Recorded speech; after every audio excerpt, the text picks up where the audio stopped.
The Unspoken Burden, a President's Midnight Vigil. Philadelphia, 1797. The President's House. The stillness of the house was absolute, broken only by the inevitable creak of old timber settling and the distant, muffled beat of the city watchman's cane against the cobbled street. It was the deepest part of the night, the clock in the hall having long since announced the second hour past midnight.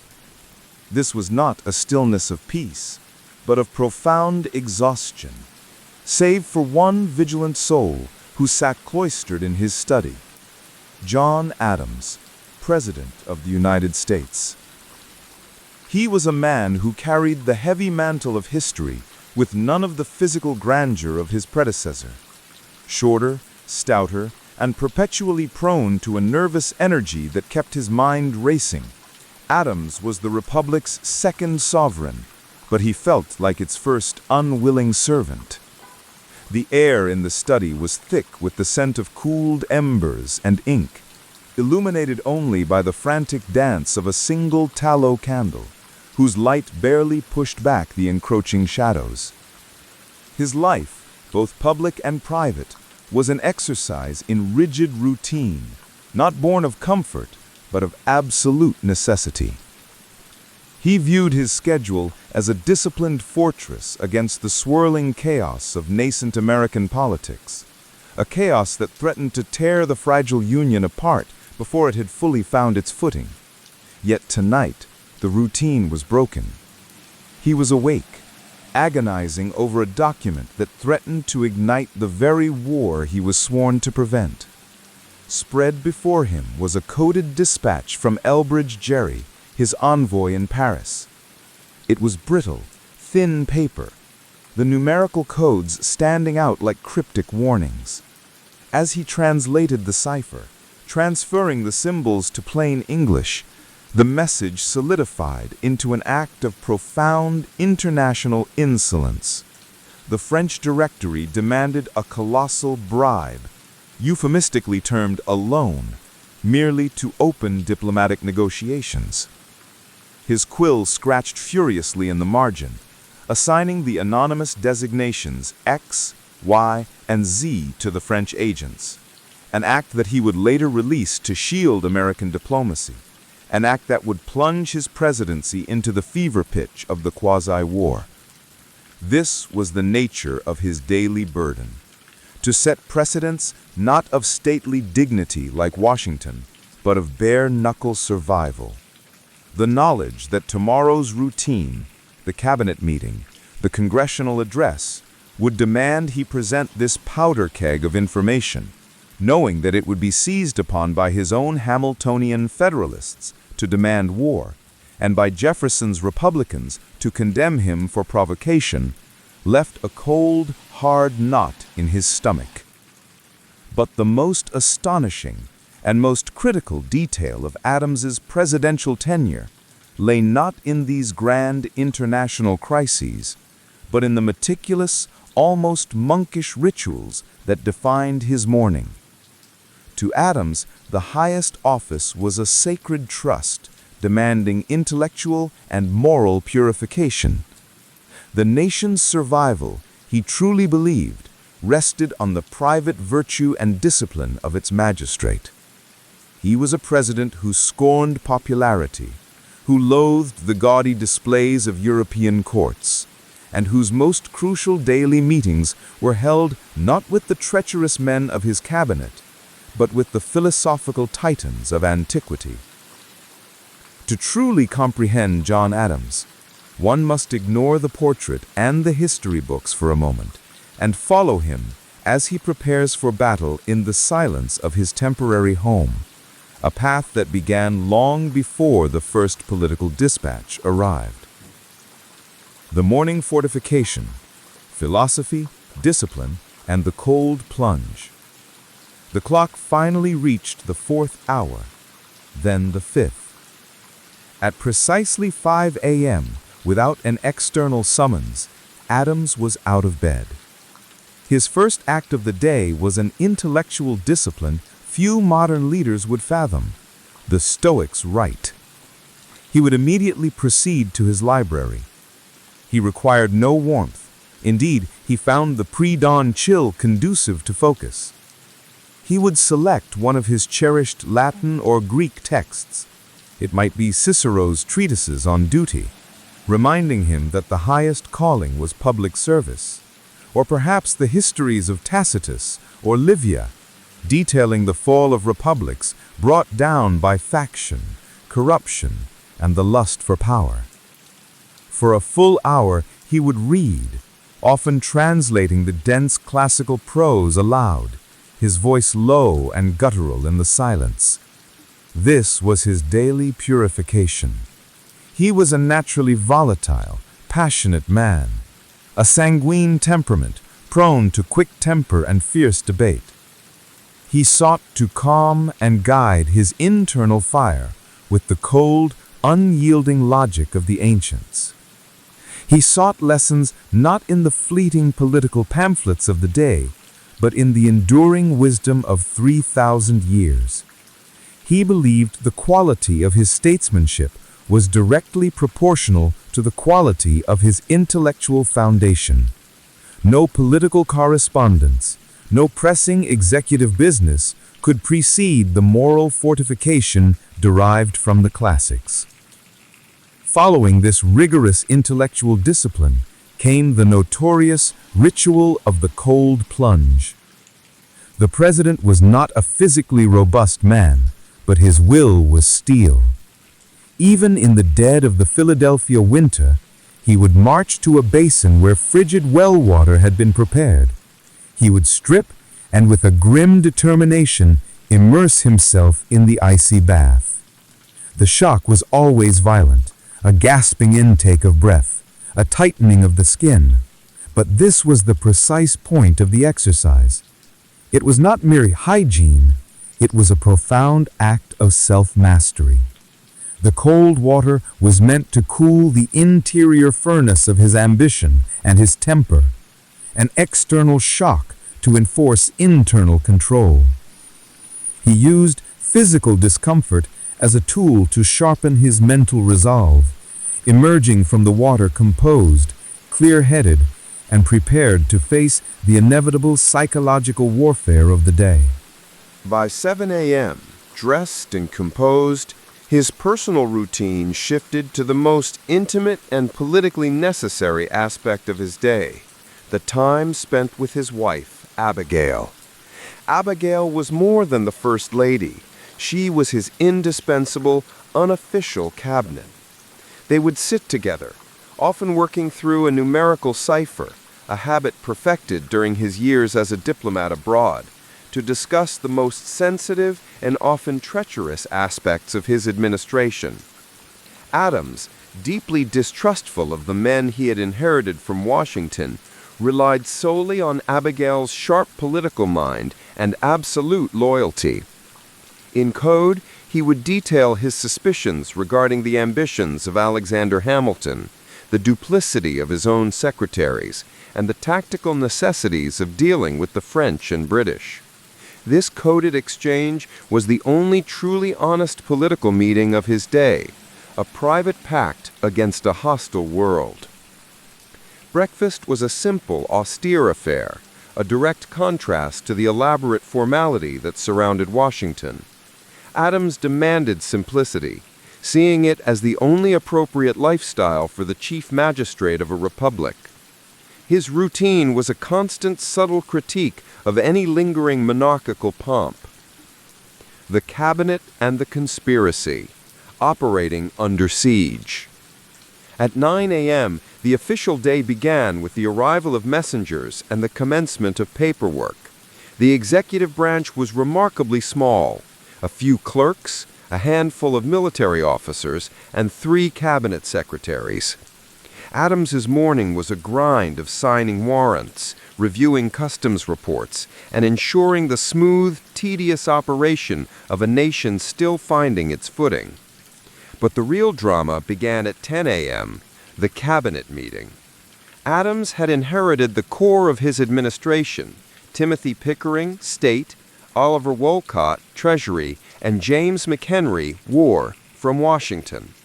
They were Federalists, but their loyalty was not to the sitting president. Their true allegiance lay with Alexander Hamilton, who, from his private law practice in New York, effectively controlled the policies of Adams's own administration. Adams knew he was presiding over a cabinet that actively worked to undermine him. His routine in these meetings became one of intense psychological defense. He would watch their expressions as he dictated his policies, rationing information and searching for the flicker of betrayal in Pickering's cold eyes. The challenge of his presidency was not merely to govern the nation, but to fight an internal conspiracy organized by his own supposed allies. The crisis with France, inflamed by the XYZ dispatches, brought this internal struggle to a near breaking point. Adams's strategic routine was simple: prepare for war, but do not declare it. He tirelessly pushed for the construction of a navy, fortifying coastal defenses and raising a provisional army. He knew that a declared war would economically devastate the young nation, and crucially, would give Hamilton the pretext to lead a massive standing army, an idea Adams deeply feared as a threat to Republican liberty. In the cabinet room, Pickering and Walcott constantly pushed for a formal declaration of war, guided by Hamilton's strategy to elevate the Federalist Party through militarism. Adams fought them day after day, week after week, his stubborn resistance fueled by the moral clarity of his 5 a.m. routine being the only thing that prevented a full-scale conflagration. The astonishing truth was that the man popularly labeled the warmonger was in fact the greatest peacekeeper of the age, forced to fight his own party to save the nation from ruin. The necessary move to release the XYZ dispatches temporarily turned the tide. The public outrage over the French demand for a bribe unified the nation and allowed Adams to finally get the funding necessary to launch the Department of the Navy, a key legacy born directly from the diplomatic crisis. His routine of measured response, resisting the impulse to total war, proved strategically superior, even if it cost him the support of his own political base. The routine of principle, the Alien and Sedition Acts. Adams's constitutional routine was defined by a belief in the rigid separation of powers. He refused to lobby, cajole, or interfere with the legislative process. He saw himself as the executive, bound to enforce the laws passed by Congress, not a factional leader dictating those laws. This routine of high constitutional fidelity led to the single greatest political misstep of his career, the Alien and Sedition Acts of 1798. Driven by a political frenzy against French agents and Republican critics, the Federalist-dominated Congress passed legislation that criminalized criticism of the government. The Sedition Act, specifically, was a direct attack on the freedom of the press, aimed squarely at the Jeffersonian newspapers that relentlessly savaged Adams. Adams, the lifelong champion of free speech and the author of the Massachusetts Constitution's Declaration of Rights, was philosophically appalled by the excesses of the acts. His principles screamed against them. Yet, when the acts arrived on his desk, his routine of constitutional obedience took over. The laws had been passed by a legitimate Congress. He rigidly believed that the power of the presidential veto should be reserved for cases of clear constitutional violation, and he was hesitant to overturn the will of the legislature. He signed them.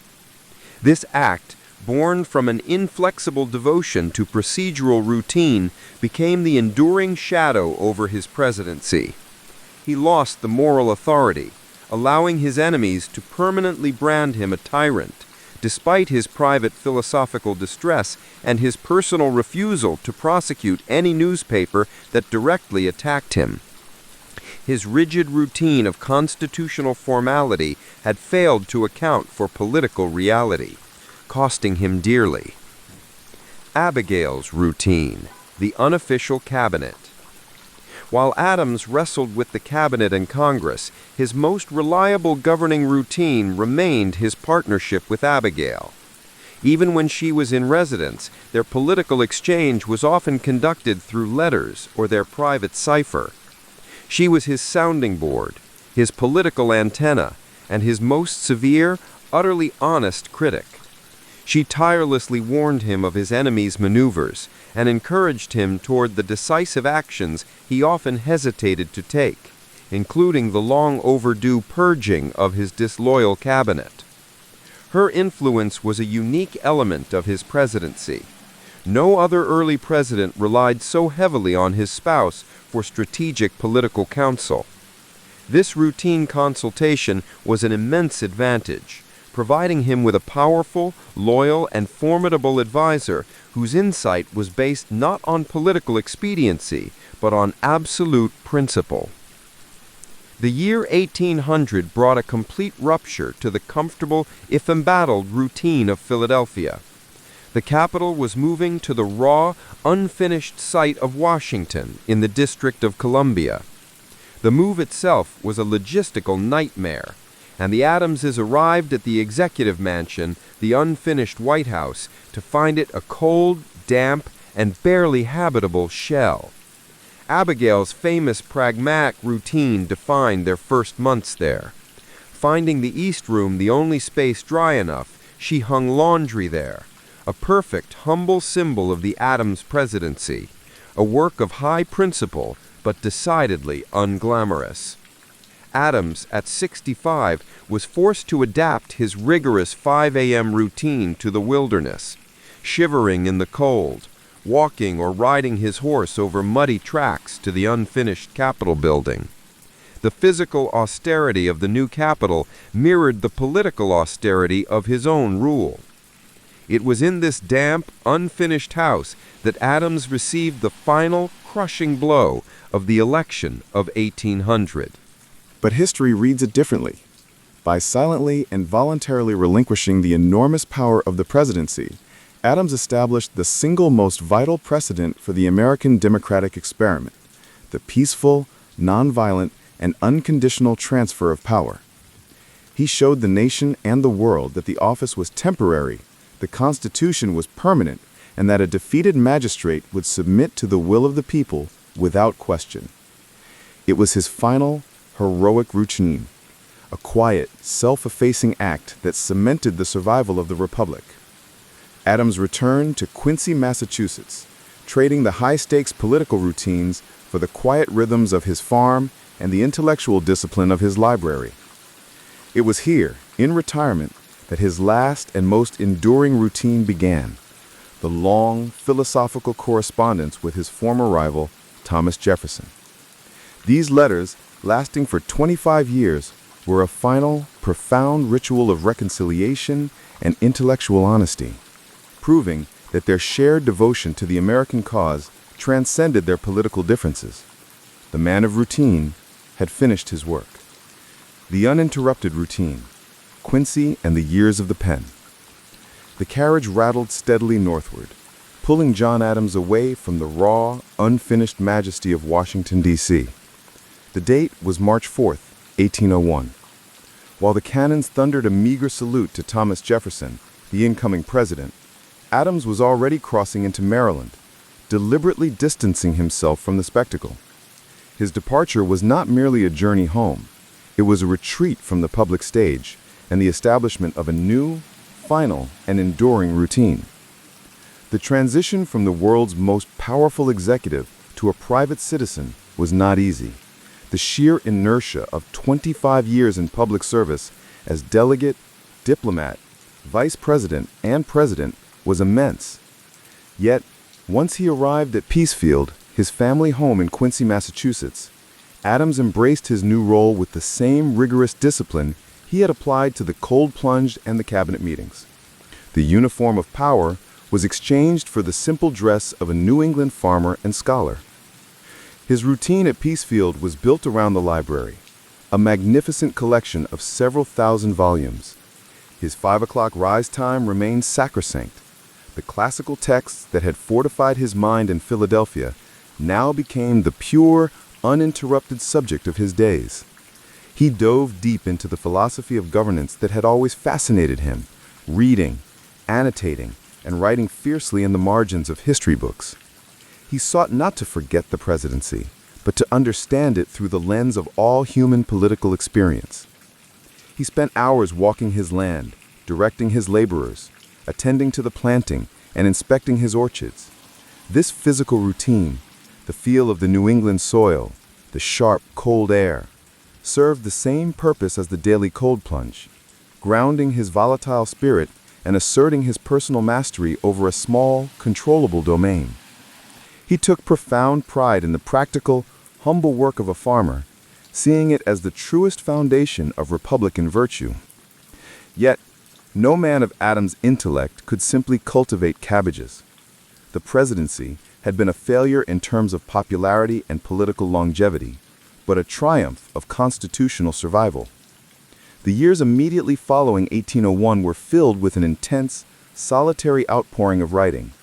He filled volumes with annotations, memoirs, and essays, often in direct, scathing defense of his own policies, particularly the French peace mission, which he proudly considered the greatest achievement of his life. He was writing not for the public acclaim he so often disdained, but for the historical record, ensuring that posterity, the only true jury he respected, would understand the lonely integrity of his actions. His one true confidant, Abigail, remained the centerpiece of his routine. Their hours together, now extended and unburdened by coded messages and public espionage, were spent discussing philosophy, history, and the affairs of their children. Her steady, sharp intelligence was the perfect foil to his passionate, sometimes irascible nature. She was the anchor that kept his historical perspective clear and his temper in check. The Great Reconciliation, Jefferson and the pen's lasting work. For the first decade of his retirement, the routine was overshadowed by a vast, cold silence. His former friend, his intellectual soulmate, and his political rival, Thomas Jefferson, was now president. The rift between the two founders, deeply rooted in their differing philosophies on human nature, the French Revolution, and the necessary structure of government, seemed irreparable. But both men were historians first, statesmen second. They understood the power and the necessity of documentation. It was the physician, Benjamin Rush, a mutual friend, who began a quiet routine of correspondence with both men, acting as a gentle intermediary. Rush's tireless effort was aimed at healing the most important intellectual schism in the founding generation. The breakthrough came in 1812. Adams, facing the tragedy of his daughter Nabia's death and the general melancholy of his advancing years, took the first step, sending a letter to Jefferson. It was not a political declaration, but a simple, heartfelt missive on the state of their shared philosophical interests. Jefferson, now retired himself at Monticello, responded immediately. This act initiated the final and most extraordinary routine of Adams's life, the correspondence of the patriarchs. For the next 14 years, the two titans maintained a relentless philosophical exchange. Their letters were not the brief political notes of their younger days.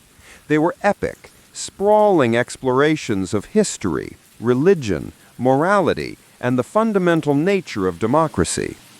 The routine was sacred. A letter would arrive at Peacefield, often months after being penned at Monticello, and Adams would immediately dedicate hours, often days, to composing a reply. The content of these letters was astonishing for its intellectual honesty and raw candor. They dissected the French Revolution, debated the merits of Christianity, argued over the influence of the common man in government, and critiqued the evolving American society. They did not always agree. Indeed, their differences remained profound. But the routine of respectful, challenging, and loving debate demonstrated to the American public that political rivalry was temporary, but friendship and intellectual discourse were permanent.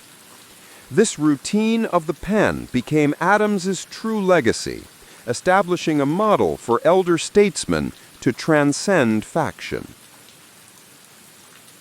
The last routine, July 4th, and the final word.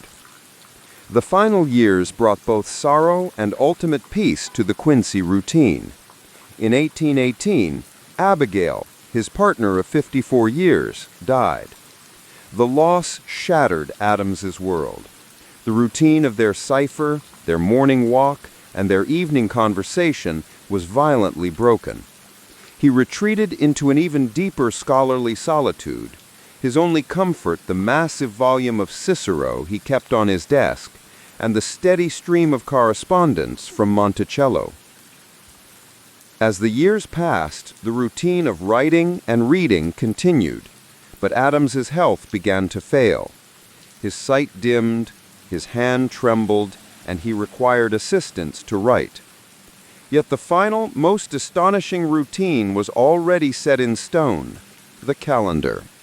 As the nation approached its great jubilee, the 50th anniversary of the Declaration of Independence on July 4th, 1826, the nation fixed its gaze on the two remaining signers, John Adams and Thomas Jefferson.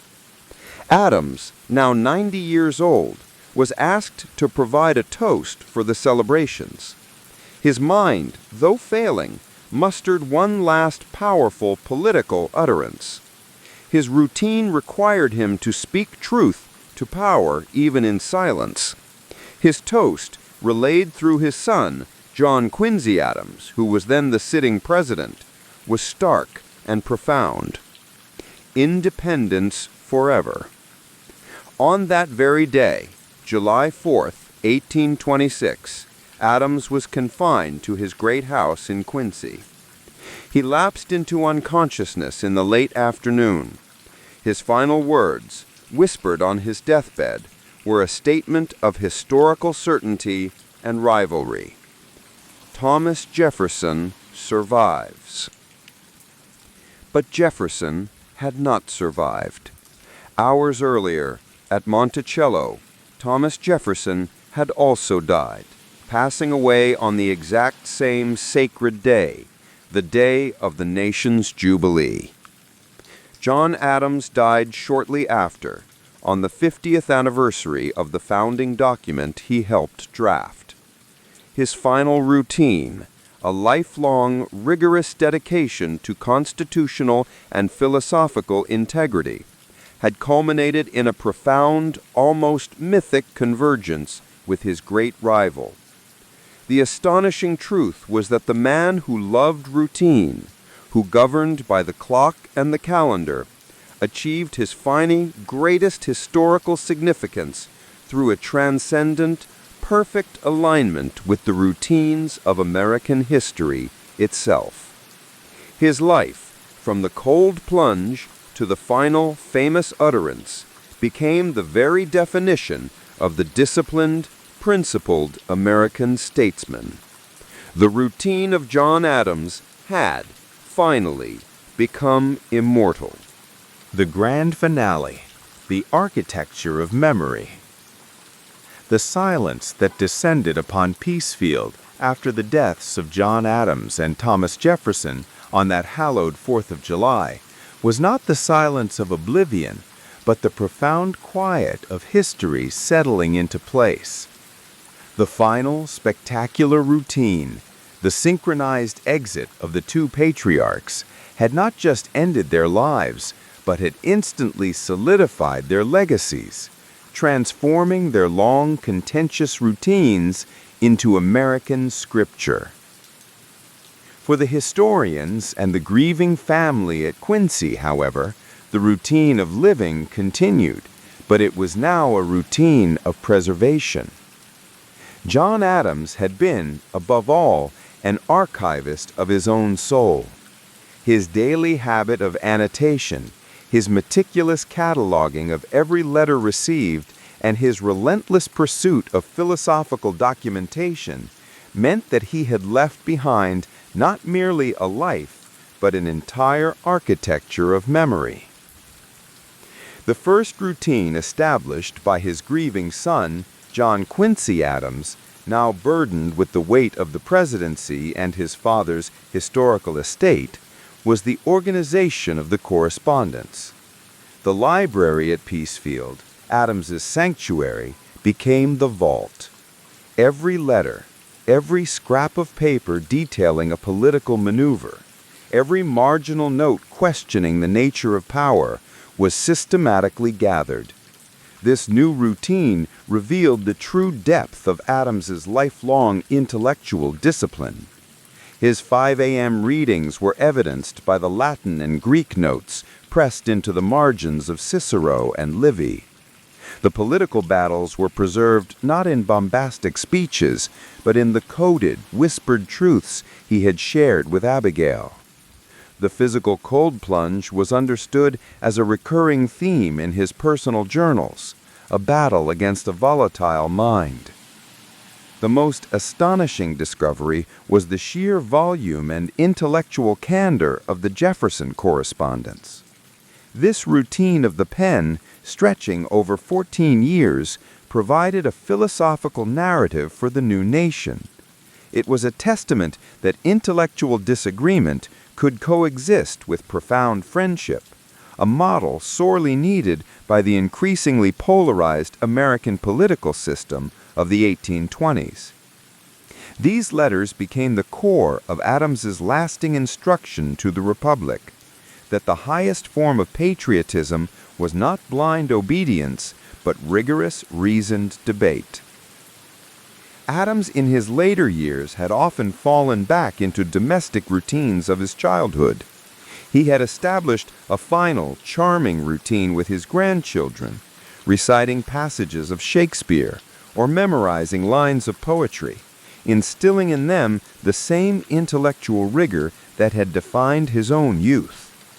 This final, gentle routine contrasted sharply with the harshness of his political life, reminding his family that the great statesman was also a loving patriarch. The echo of the cold plunge, a legacy of integrity. The enduring power of John Adams' routine lay in its unyielding integrity. He had performed his presidential duties without the theatricality of Washington and without the popular appeal of Jefferson. He was the great, unloved magistrate who had saved the Republic by doing 3 things that cost him his career. He established the Navy to prepare for war, but resisted his party's demand for a full declaration of war, thereby securing peace with honor.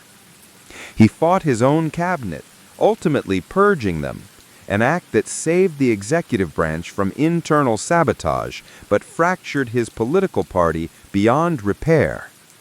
He walked away silently on March 4, 1801, establishing the peaceful transfer of power, an act of supreme self-abnegation.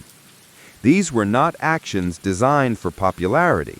They were outcomes dictated by his deep, unshakable private routines of study and discipline.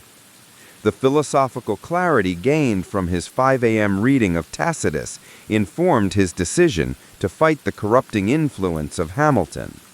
The self-mastery achieved during his cold plunge allowed him to withstand the political heat and pressure to plunge the nation into a ruinous war with France. The memory of the man, short, stout, brilliant, and explosive, now rested on the profound, quiet discipline he had practiced daily. His was a presidency won by political accident, but sustained by moral routine. His life closed on the perfect, resonant chord of July 4th, leaving behind a legacy that was slow to be appreciated, but ultimately unassailable. The story of John Adams is the story of routine elevated to heroism, a testament to the American belief that character, forged in private discipline, is the only true foundation for public service. His life was the ultimate, enduring instruction to the Republic, written in the pages of his books and the steel of his moral will. The echo of Peacefield, the legacy of endurance. The finality of the simultaneous deaths of Adams and Jefferson in 1826 was not the end of the Adams narrative, but the transition to its next chapter. The most immediate and profound impact of John Adams' routine was felt by his son, John Quincy Adams, the sitting 6th President of the United States. John Quincy, already a man of formidable intellect and rigid discipline, had inherited his father's relentless routines. He rose before dawn, meticulously recorded his thoughts in a massive diary, and possessed the same unshakable, often unpopular, sense of moral duty. The father's life had served as a stern tutorial for the son, a demonstration that political success was fleeting, but integrity was enduring. John Adams' legacy, once obscured by the political firestorm of the Alien and Sedition Acts and the animosity of the Hamiltonians, began its slow, steady ascent toward recognition. The publication of the voluminous Adams-Jefferson correspondence confirmed the astonishing intellectual depth and philosophical honesty of the second president. Americans began to understand that the stern, short man of principle was not a monarchist, but a fierce champion of Republican liberty, whose routines, the cold plunge, the classical reading, the silent transfer of power, were all instruments of self-control designed to protect the fragile government from the passions of men. His entire life, spanning 9 decades, was ultimately a seamless loop of routine. From the young, ambitious lawyer reading Cicero in Braintree, to the revolutionary statesman debating Congress, to the president fighting his own cabinet, and finally to the aged patriarch debating democracy with Jefferson. His story became the foundational American lesson that true leadership is forged not in popularity, but in the lonely, daily discipline of character. The routine of John Adams had ensured not his personal fame, but the enduring stability of the republic he helped create. The Uninterrupted Routine, Quincy and the Years of the Pen. The years following Adams's retreat to Peacefield were not marked by idleness, but by an intensity of intellectual labor rarely seen in retired statesmen. The discipline forged in the cold plunge and the early morning reading now found its true, uninterrupted purpose. He viewed his vast library not as a collection of books, but as a senate of ancient and modern minds, and his routine was to preside over it daily. His 5 a.m. rise remained the unyielding pillar of his day, a habit so ingrained it was independent of the sun's position. After his brief ablutions, he would begin his deep immersion in political philosophy, often shifting from Latin to Greek, then to French, engaging directly with the thinkers who had defined his revolutionary mind. He was particularly focused on the tension between aristocracy and democracy, a theme that underpinned his entire presidency and now animated his retirement. He would spend hours annotating the margins of Montesquieu, criticizing the utopian ideals of Condorcet, and defending the balanced government model he had passionately articulated in his own Defense of the Constitutions of Government of the United States. This writing routine was astonishingly voluminous.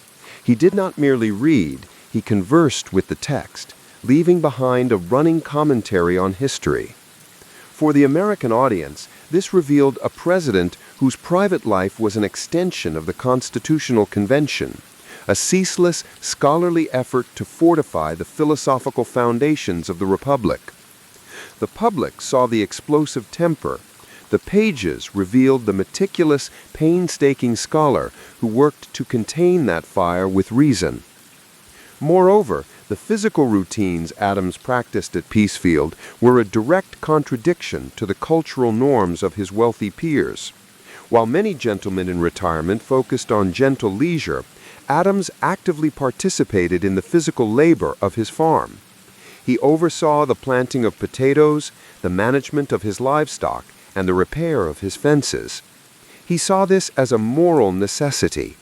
The sweat and earth provided a tangible connection to the common citizen. The very farmers and mechanics he often viewed with philosophical skepticism regarding their political judgment, but whose labor he fundamentally respected. This routine reinforced his belief that a virtuous republic depended on a foundation of useful, productive effort, rejecting the European model of an unproductive aristocratic class. This period was essential for him to process the great political grief of his life, the passage of the Alien and Sedition Acts. In retirement, his routine involved revisiting the constitutional arguments that had haunted him. His copious notes and letters from this era show a subtle, agonizing shift in his stance.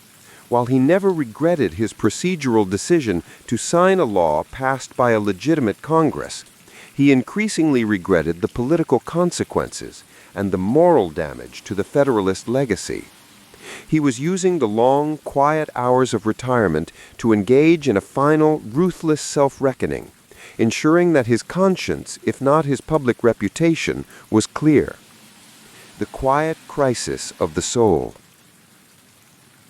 The correspondence with Thomas Jefferson, initiated in 1812, did not merely revive a friendship, it established a philosophical routine essential to both men's peace of mind. Their letters, exchanged painstakingly over long months, acted as a final shared constitutional convention. The subjects were vast and personal. Adams, the Federalist, remained firm in his belief that an inherent aristocracy of talent and wealth was a natural force in society that must be channeled and checked by a strong executive. Jefferson, the Republican, insisted on the purifying power of the common man and the danger of centralized power. Their routine correspondence allowed them to challenge each other's assumptions without the necessity of achieving political compromise. It was a beautiful, intellectual sparring match that gave both men a profound sense of continuity and purpose. For Adams, the correspondence routine was a vital replacement for Abigail's intellectual companionship after her death in 1818. The loss of his wife had broken the most sacred of his private routines. He often wrote to Jefferson about his grief, leaning on his friend to help him process the profound loneliness of being the last of the revolutionary giants. The long, thoughtful responses from Monticello were not just political documents, they were anchors against existential solitude. Adams's final routine became a meditation on the nature of history and legacy. He began working on a rough autobiography, not as a polished document for publication, but as a series of reflections designed to trace the path of American liberty. He detailed his time in the European courts, his desperate struggle to secure loans from Dutch bankers, and the endless diplomatic dance with the great powers. These accounts, written with an old man's clarity and occasional bitterness, were his final attempt to communicate the sheer difficulty of the task of nation-building, a difficulty often ignored by the younger generation who only knew the prosperity the founders had secured. His entire existence in these final years was a quiet, relentless performance of the habits of virtue: reading, writing, physical labor, and intellectual friendship. He had retreated from the stage of power only to assume the role of the Republic's aging, unyielding moral compass. And when he uttered his final, profound words on July 4, 1826, "Thomas Jefferson survives," he was not just speaking of a man, but affirming the survival of the great, challenging philosophical routine that had defined the founding generation, a routine now cemented forever in the memory of the young nation.